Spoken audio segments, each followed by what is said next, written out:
Report was received on 16th July and 23rd July. The adulterated cow ghee tankers supplied by the dairy was returned back. Vanaki Pampichesam and stopped further supplies from them, and show cause notice was issued to them.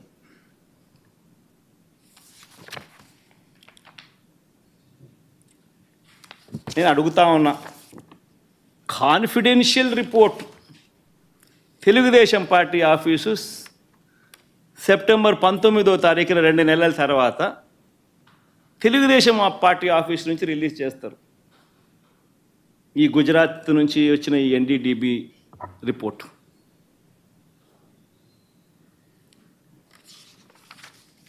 నేను అడుగుతా ఉన్నా, ఇవన్నీ తెలిసిన తర్వాత కూడా September 22వ తారీఖున EO ఈ report ఇచ్చిన తర్వాత కూడా సెప్టెంబర్ 22వ తారీఖున చంద్రబాబు నాయుడు ప్రెస్ స్టేట్మెంట్, అది కూడా ఒకసారి వినండి.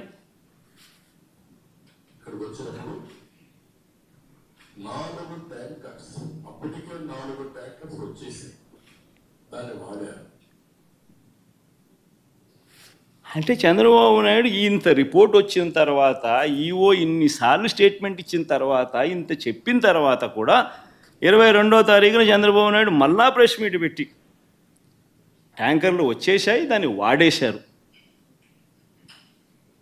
అని మళ్ళా అబద్ధాలు ఆడుతూ మళ్ళీ చెప్తాడు. నేను అడుగుతా ఉన్నా, ముఖ్యమంత్రి స్థానంలో ఉన్న వ్యక్తి కేవలం రాజకీయంగా లబ్ధి పొందేందుకు ఈ మాదిరిగా స్వామివారి ప్రసాదం విశిష్టతను, తిరుమల తిరుపతి దేవస్థానం ప్రతిష్టను, వెంకటేశ్వర స్వామి ప్రసాదానికి సంబంధించిన పేరు ప్రఖ్యాతలను ఈ మాదిరిగా అబద్ధాలతో తగ్గించడం, కుట్రపూరితంగా అబద్ధాలతో తగ్గించడం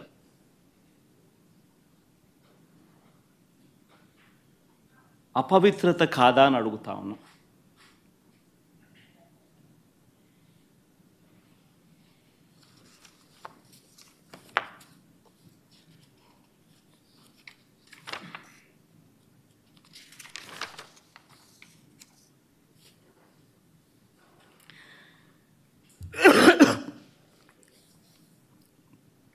నా ఎన్డీడీబీ రిపోర్ట్ ఉందమ్మా.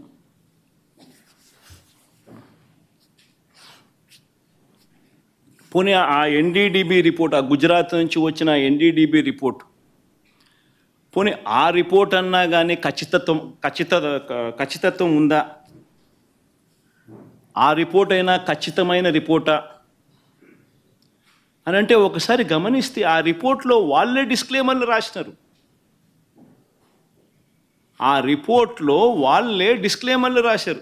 ఆ రిపోర్ట్ ఒకసారి కూడా చూపించుకో, తప్పేమో. ఆ రిపోర్ట్లో డిస్క్లైమర్ చూపించు, ఆ రిపోర్ట్ టెలికాస్ట్ పెట్టండి. ఆ రిపోర్ట్లో వాళ్ళే డిస్క్లైమర్ రాశారు. ఏమని రాశారు? ది ఎస్ వాల్యూ అంటే ఉండాల్సిన స్టాండర్డ్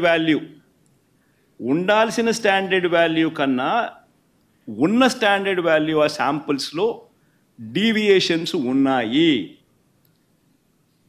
కానీ హౌవెవర్ కానీ ఈ సర్కమ్స్టాన్సెస్లో ఒక false positive result can also be obtained. అంటే ఇలాంటి సర్కమ్స్టాన్సెస్లో ఒక false positive result can also be obtained అని డిస్క్లైమర్ కూడా ఇచ్చారు. ఆ false positive result can be obtained అనే డిస్క్లైమర్లో వాళ్ళు ఇచ్చిన పరిస్థితులు ఏమిటంటే, if the milk is obtained from bovine milk other than cow's milk,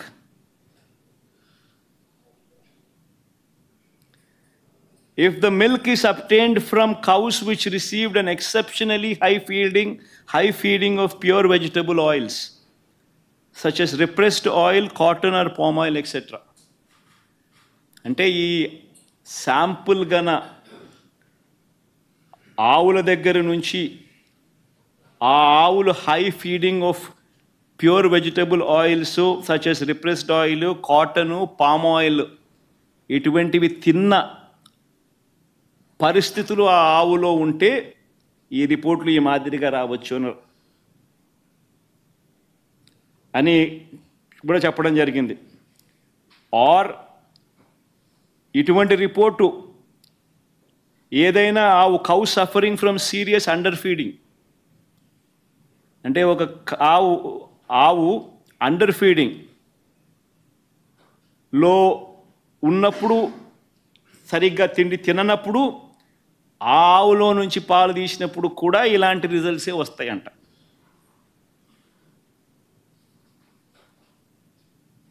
ఇవన్నీ రిపోర్ట్లో వాళ్ళు డిస్క్లైమర్స్ కింద రాసినారు. ఇదేదో ఖచ్చితమైన రిపోర్టా అంటే అది కాదు. మరి ఇవన్నీ తెలిసి చంద్రబాబు నాయుడు కావాలని అబద్ధాలు ఆడుతూ తిరుపతి వెంకటేశ్వర స్వామి వారి విశిష్టతను, ప్రసాదానికి సంబంధించిన పవిత్రతను దగ్గర ఉండి కావాలని అబద్ధాలు చెప్పి అనుమానపు బీజాలు ప్రసాదం పుచ్చుకునే ప్రతి ఒక్కరిలోనూ లేపడం దుర్మార్గం కాదా అని అడుగుతా ఉన్నా.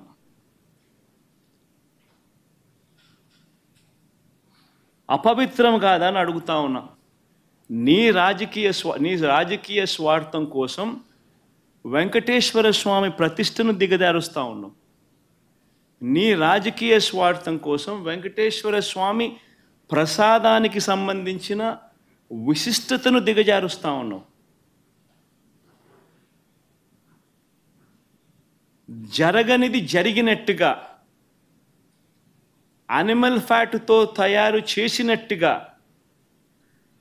ఒక అబద్ధాన్ని ప్రచారం చేస్తూ ఉన్నావు.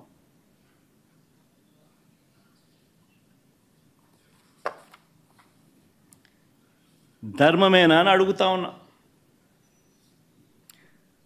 మరోవైపు ఇంకా ఇలా అబద్ధాలు రోజుకు ఒక్కొక్కడు ఒక్కొక్క అబద్ధాన్ని ప్రమోట్ చేస్తారు.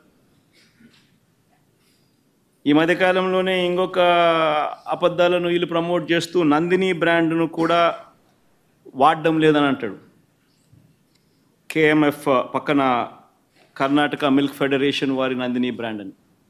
నేను అడుగుతా ఉన్నా, 2015 నుంచి 2019 చంద్రబాబు నాయుడు గారి హయాంలో 2015 నుంచి 2018 అక్టోబర్ దాకా నందిని బ్రాండ్ ఎందుకు లేదు? చంద్రబాబు నాయుడు గారు కొనుగోలు చేసిన 6 నెలలకు ఒకసారి పిలిచిన టెండర్ల ప్రక్రియలో ఎందుకు లేదు?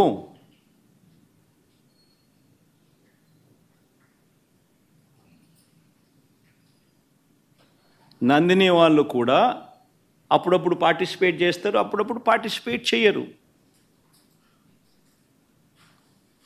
మన హయాంలో కూడా 2019 తర్వాత మన హయాంలో కూడా నందిని వాళ్ళు అప్పుడప్పుడు పార్టిసిపేట్ చేశారు.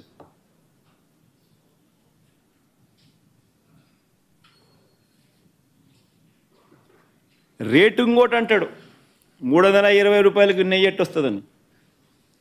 ఇంకా ఆశ్చర్యకరమైన విషయం అండి, నాకు అర్థం కాల. చంద్రబాబు నాయుడు గారి హయాంలో 2015 నుంచి 19 వాళ్ళు ప్రొక్యూర్ చేశారు కదా నెయ్యిని. టెండర్లు పిలిచి ఇదే మాదిరిగానే ఈ టెండర్ల ద్వారా ప్రొక్యూర్ చేశారు కదా. ఏ రేటుకు ప్రొక్యూర్ చేసినారు? అదే క్వాలిటీ నెయ్యే కదా ఇప్పుడు కూడా. అప్పుడు అదే క్వాలిటీ, ఇప్పుడు అదే క్వాలిటీ. దశాబ్దాలుగా నెయ్యి క్వాలిటీ అదే, కొత్తగా మారింది ఏమీ లేదు. అవే ఆవులు, అవే డైరీలు, అవే ఆవులు, అవే పాలు, అవే నెయ్యి, అదే క్వాలిటీ. ఆ క్వాలిటీ ఉంటే తీసుకుంటారు, లేకపోతే తీసుకోరు. చంద్రబాబు నాయుడు హయాంలో నెయ్యి ఏ రేటుకు కొన్నారు? 276 రూపాయలు 2015లో కొన్నారు. టెండర్ల ద్వారానే 2019 జనవరిలో అంటే ఆయన చివరి దాంట్లో 324 రూపాయలకు కొన్నారు.